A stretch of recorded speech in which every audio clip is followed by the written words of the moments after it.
ఇక్కడ ఒక చిరుతపులి ఉచ్చులో పడినట్లు సమాచారం అందిందండి. అది అప్పుడు బతికే ఉన్నది. వెంటనే మనకున్న వెటనరీ డాక్టర్స్, మనకున్న ఎన్ఎస్టీఆర్లో ఉన్న వెటనరీ డాక్టర్స్ని పిలిపించడం జరిగింది. దానికి మత్తు ఇచ్చి దాన్ని ఉచ్చును విడిపిద్దామని.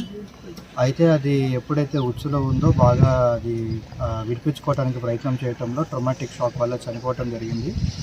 ఆ ఉచ్చులు ఇక్కడ దగ్గరలో ఉన్న వాళ్ళు ఈ పందుల కోసం పెట్టినట్లుగా తెలుస్తున్నది. సో దానికి సంబంధించిన మనకి ఆధారాలు కూడా దొరికినాయి. దాని మీద దర్యాప్తు జరుగుతున్నది. మేము వాళ్ళని పట్టుకోవటానికి ప్రయత్నం చేస్తాం. సాయంత్రం 3:30 దాకా బతికే ఉందండి. అది బతికేయడానికి ప్రయత్నం చేశాము. మన వాళ్ళు అది మత్తు తీసుకొని ట్రాంక్యులైజ్ చేయడానికి దారిలో ఉన్నప్పుడు అది బాగా వైలెంట్గా విడిపించుకోవడానికి ప్రయత్నం చేసింది. ఆ క్రమంలో పక్కన ఉన్న చెట్లకి వాటికి బాగా కొట్టుకొని లోపల ఇంటర్నల్ హ్యామరేజెస్ అయ్యి చనిపోయింది అది. సో ఇది ఇట్లాగా ఉచ్చులు పెట్టడం అనేది చాలా తప్పండి. అది మన వైల్డ్ లైఫ్ ప్రొటెక్షన్ యాక్ట్ ప్రకారం పెద్ద నేరం అది.